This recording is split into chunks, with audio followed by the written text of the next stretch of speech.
So for our next exercise in section 7.1, we're going to look at car wheels and rotation. So here's exercise 11. A car has wheels of radius 25 centimeters. The angular speed of the wheels is 40 radians per second. What is the linear speed of the car? Now there's a concept you may have never seen before here in this problem called angular speed. And I want to talk a little bit about angular speed, linear speed, before we solve this problem. So we're going to actually put the problem aside for a moment and do a little bit of background here. First, this idea of angular speed.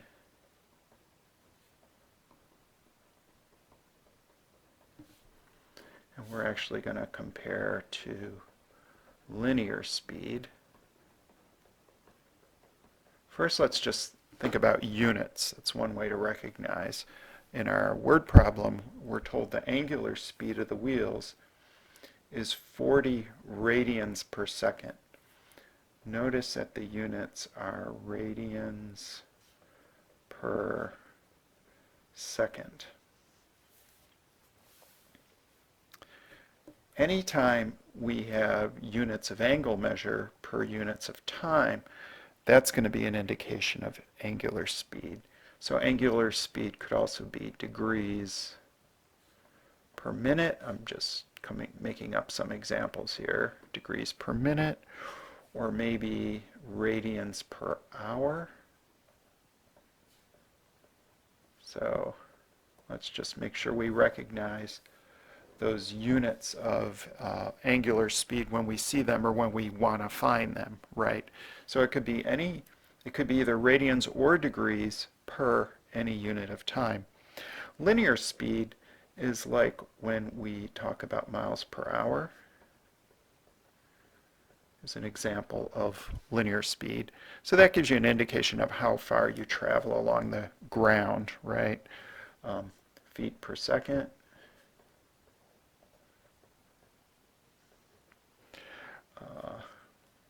Centimeters per minute. Another possible example, meters per hour. Okay, I'll stop here. So for linear speed, we have what are called linear units per units of time. They could either be linear units from the traditional American system or the metric units. I think of those as ruler units, right? Like we would use a ruler to measure centimeters or feet or maybe some other device for measuring miles or meters.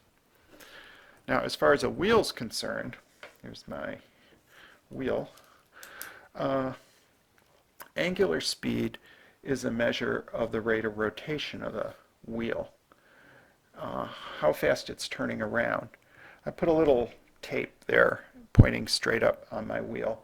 And just suppose in 1 second we rotate that far. And so if the wheel rotates from this position, that's like a quarter turn, right, to this position in 1 second, we would say that's 1 second, that's 90 degrees per second, right? So if it just continues, so 1 second, 2 seconds, 3 seconds, 4 seconds, 5 seconds, that wheel that I just turned had an angular speed of 90 degrees per second. Now, of course, it could be going faster or slower, a greater number of degrees or fewer, faster or slower angular speed.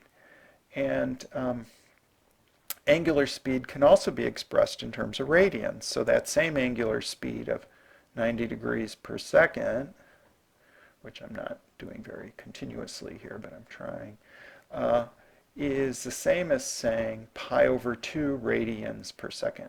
So pi over 2 radians, pi over 2 radians, pi over 2 radians per second for each second. And so in a total of 4 seconds, we've gone full circle, or 2 pi. So that's just one example of angular speed. Now, angular speed is different from linear speed. I'm going to bring my ruler into the picture here. So if I just put my blue mark straight down here, and if I now rotate, say I rotate 90 degrees in 1 second, the linear distance the wheel has traveled on my ruler here is from 0 centimeters to about the 4 centimeter mark, approximately.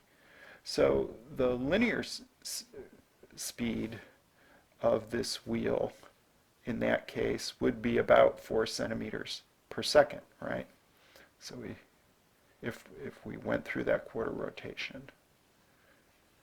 And of course, now, if this wheel were larger, for that same amount of rotation, we travel further. If the wheel were smaller, for that same amount of rotation, we travel less distance. So there's a connection between angular speed and linear speed, but it also depends on the size of the wheel.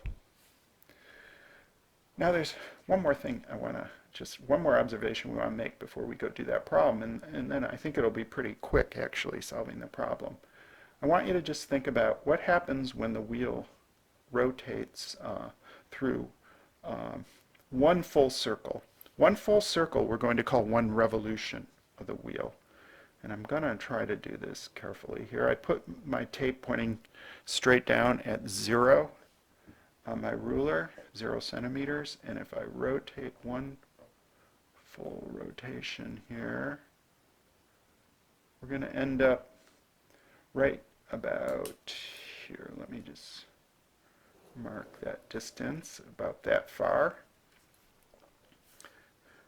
So what does that linear distance have to do with this wheel? And I think a lot of you are probably already guessing this, but what I did was, just in case you don't see, I wrapped a piece of tape around the outside of the wheel.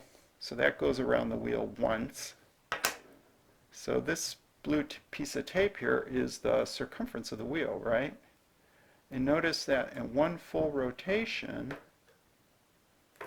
if I stretch out this circumference, in one full rotation, or one revolution of the wheel, corresponds to one circumference of distance traveled. So that blue piece of tape I stretched out there corresponds to, it was one circumference of the wheel. And this depends on the size of the wheel.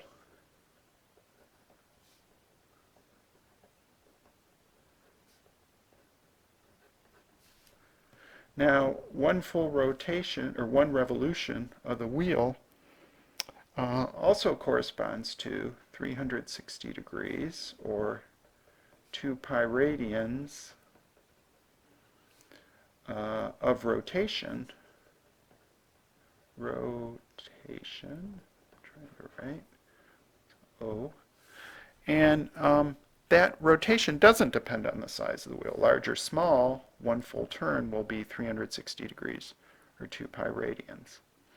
So what we're going to do to solve this problem now is we're going to have to relate this angular speed of rotation to the linear speed of the wheel, and the connection is going to be circumference, because one circumference is the amount of distance traveled when the wheel turns around one full time. Now let's go back to our word problem. And let's go ahead and solve. Now, I'm going to approach this kind of problem using something called unit analysis. I don't want to give you a formula for it. I just want to use unit analysis. You may find formulas in textbooks or other areas. But here, we're starting with a rate of 40 radians per second. I can write that as a fraction, 40 radians per 1 second of time. And when you use the unit analysis technique to solve a problem like this, you think about multiplying by some fraction to get what you want to end up with. Here, we want to find the linear speed of the car. Now, they're not giving us units here either, so we get to choose the units. And since centimeters are mentioned in the problem, I think it makes sense to say we want to find out how many centimeters per second the car is traveling. And so what we want to do in unit analysis is we want to multiply by a ratio that applies to this problem, where what I want to happen here is I want the radians to cancel out so they don't appear in my answer. I want the seconds to stay, and I want centimeters to appear. If I want radians to cancel out, I'm just going to abbreviate radians, RAD. I want a ratio with radians in the denominator that I multiply by, but I want the units of the numerator to be centimeters, because I want to end up with centimeters in my answer. The units of radians will cancel, centimeters stay. I'll end up with centimeters per second. So I need to come up with a ratio that involves centimeters and radians for this problem. How many centimeters per radian? Well, I don't have to do per radian.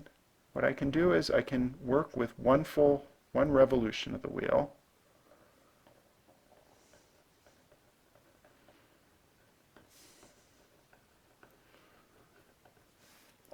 We know the radius is 25 centimeters. So the circumference is 2 pi r, which is 2 pi times 25, or 50 pi centimeters. And this is the distance traveled, the linear distance traveled in one revolution of the wheel. Okay.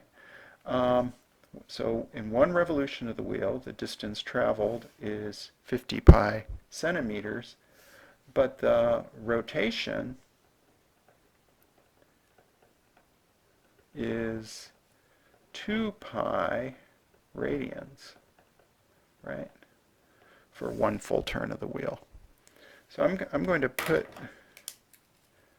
this distance traveled and this 2 pi radians of rotation together, okay, into this ratio up above. I can say we're traveling 50 pi centimeters per every 2 pi radians of rotation. That's the same as 360 degrees of rotation. So notice this quantity on top is the circumference, but it's not the circumference wrapped around the wheel. I would say it's like the circumference, like that blue piece of tape I stretched out from when our wheel turned around one time. And now this is really the key to the problem right here, because what it turns into is just taking 40 over 1 times 50 pi over 2 pi. We know the radians will cancel. We know we end up with centimeters per second. Let's see, what pi's will cancel, and 2 goes into 40 20 times. I think I get 20 times 50, which is 1,000, and my units will be centimeters per 1 second. Of course, in our final answer, we can just write that as 1,000 centimeters per second, and there we got it. So the linear speed of the car is 1,000 centimeters per second. Now we could convert that to other units if we wanted to. We're not going to deal with unit conversions in this class. We got to choose the units to use.